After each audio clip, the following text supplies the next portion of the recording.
ఇది ఉద్దేశపూర్వకంగా జరిగింది కాదు.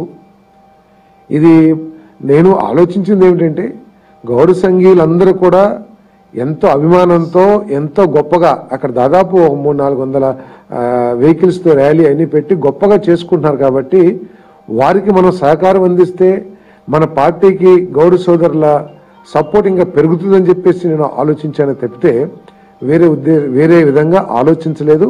అది కాకుండా అక్కడ ఉన్న వారందరూ కూడా ఎక్కువగా తెలుగుదేశం పార్టీ విజయానికి నా విజయం కోసం కష్టపడ్డ వాళ్ళు ఎక్కువగా ఆర్గనైజేషన్లో ఉన్నారు. కాబట్టి నేను మిగతా విషయాల్లో పెద్ద పట్టించుకోలేదని చెప్పేసి కూడా నేను మనవి చేస్తాను.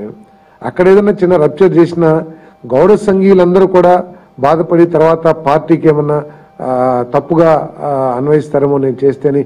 సరే, ఇదంతా కూడా ఏంటంటే ఊగిస్లాట్లో నేను ఏమి చేసి ఉండకపోవచ్చు. కానీ నేను ఇక్కడ మనవి చేసేది ఏంటంటే నేను తెలుగుదేశం పార్టీ సిద్ధాంతాలని, చంద్రబాబు నాయుడు గారి నాయకత్వాన్ని, లోకేష్ బాబు గారి నాయకత్వాన్ని బలంగా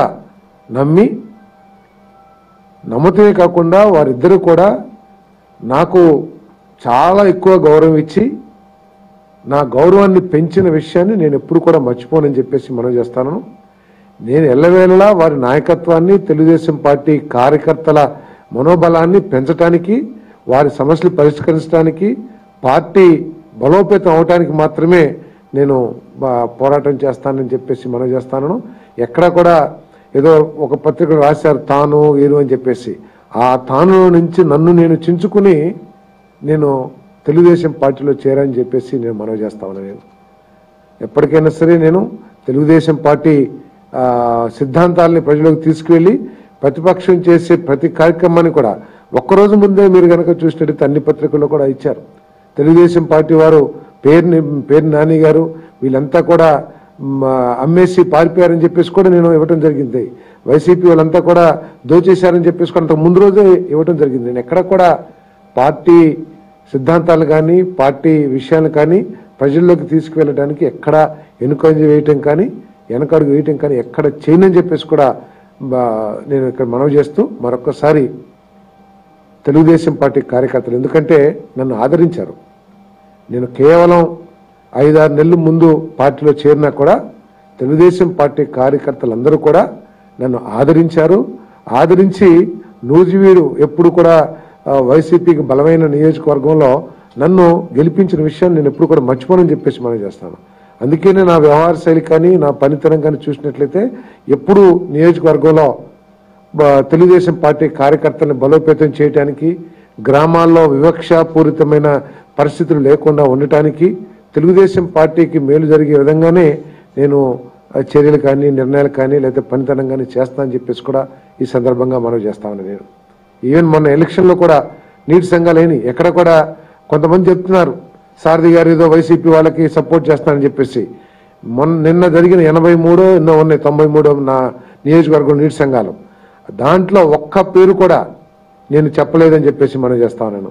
నేను అడిగింది ఒక్కటే, దీనికి రూల్ ఆఫ్ రిజర్వేషన్ లేదు కానీ మన పార్టీ లైన్ 50% రిజర్వేషన్ సామాజిక న్యాయం చేయాలని ఉంది.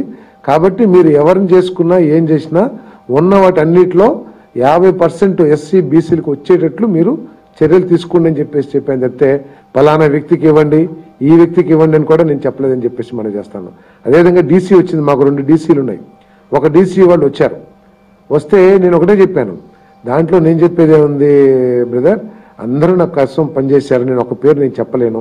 5 టీసీల్లో ఒక డీసీ కావాలి కాబట్టి 5 మన పెద్దలందరూ కూర్చుని మీరు నిర్ణయం తీసుకుంటే దానికి నేను సంతకం పెట్టాల్సి వస్తే సంతకం పెట్టి లేకపోతే ఫోన్ చేసి చెప్పి నేను చేస్తాను తప్పితే దీంట్లో ఇన్వాల్వ్ కానని కూడా నేను చెప్పడం జరిగిందని చెప్పేసి మీకు మనం చేస్తాను. నేను ఎక్కడ కూడా కాకపోతే ఇంతకుముందు నాకు వైసీపీలో ఉన్న సామాన్య ప్రజానీకంతో నేను కూడా ఒక వైసీపీలోనో కాంగ్రెస్లోనే ఉండొచ్చా కాబట్టి సామాన్య ప్రజానీకానికి నేను దగ్గరగా ఉండటానికి ప్రయత్నం చేసేవాడిని నా రాజకీయ జీవితం అంతా కూడా. ఆ సంబంధాల్ని నేను మన పార్టీ బలోపేతం చేయడానికి నేను కృషి చేస్తాను చెప్తే మొన్న కూడా జగ్గేపేట వెళ్ళాను నేను. అక్కడ నాయకులు కూడా నేను నా పక్కన కూర్చున్న వాళ్ళు చాలామంది చూస్తుంటారు, ఏమైనా మీరు పద్దాకు వస్తున్నారు, మీరు అక్కడ వైసీపీలో ఉండి నా దగ్గరికి వస్తే నాకు ఇబ్బంది, మీరు రావద్దు, మీరు ఏదన్నా పార్టీలోకి వచ్చేటైతే నా దగ్గర సహాయం కోసం కానీ దేనికన్నా రండి అని చెప్పి నేను ఏదో ఒక మన లోకేష్ గారితో గొర్రెల కాపర్లకు మీటింగ్ పబ్లిక్ మీటింగ్ ఏర్పాటు చేయదలుచుకున్నాను పెద్ద ఎత్తున. దాంట్లో మీరందరూ